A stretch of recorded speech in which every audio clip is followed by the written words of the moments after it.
It is our story, and it's our story told through these note cards that I have given and made, drawn for my wife.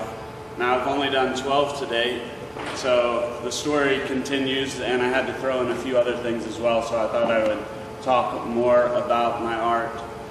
My wife and I live a pretty public life. In fact, someone said this today when I met them that they knew all about me through Facebook and blogs and such, and I knew nothing of them.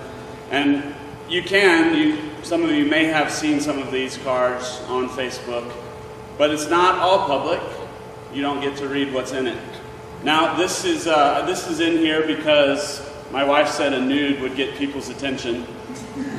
This is not my wife. This was done long before I met my wife, or before my previous marriage, but it's pen and ink drawing, and this work tonight of mine is pen and ink.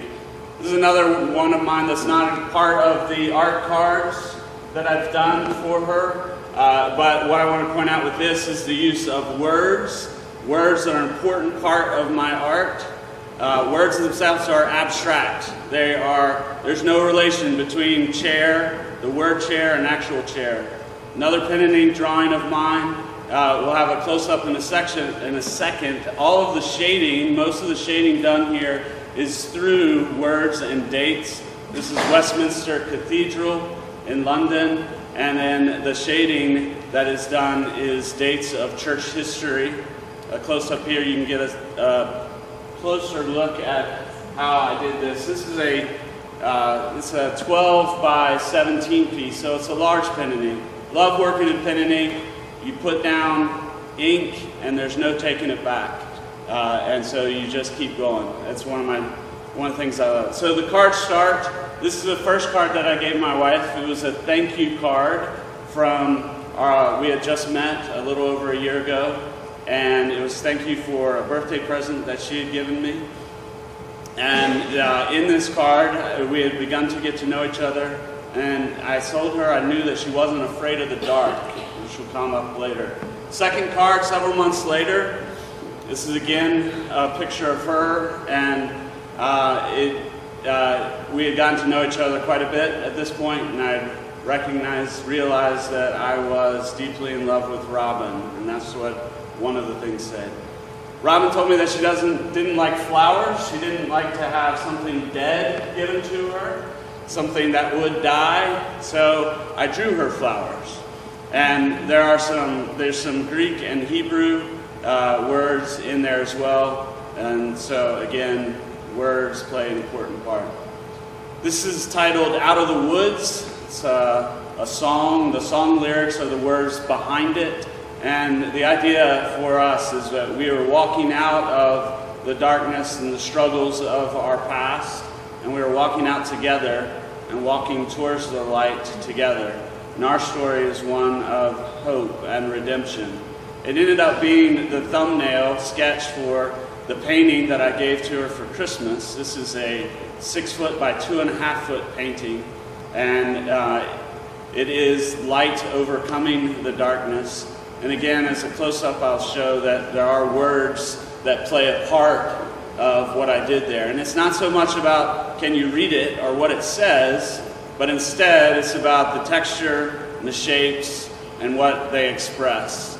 So words continue to be a part of the art that I create. This is, as a student of ancient Hebrew and ancient Greek, again, I'm fascinated by language and its shapes. This is Hesed Adonai, or the steadfast love of the Lord. It's taken from a passage in the Old Testament in the book of Lamentations. This next one is the most abstract one. I wanted to write, this card wasn't inspired by an image, but instead Robin and I, in a conversation that we had, I was having coffee, writing her a note, spilled some coffee, and I went with it, and it became one of the cards.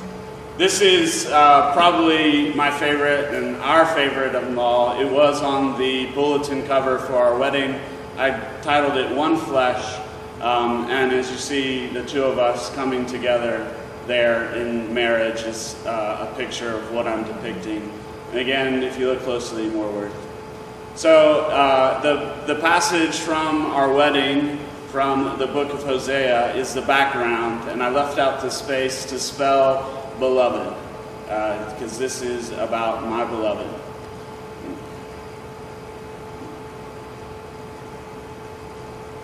This is another beloved. My wife is Korean American, born in Korea, adopted at 6 months of age, and grew up here in the United States. This is the Korean word for beloved. I don't know how to say it. But again, it's not so much about the words themselves, but what they look like. So I can't just buy a Valentine's Day card. I have to make one. And so for this one, it is "you are," and then all words to describe my love for my wife. And the ones that I repeated and bolded throughout is "you are beautiful." Fast forward a few months later, it's Mother's Day, and our child to come any moment, even right now perhaps, due date in a few weeks, few days, few hours perhaps. Anyway, this is the first ultrasound of our child, and underneath that, this is the very last slide, and it ends abruptly.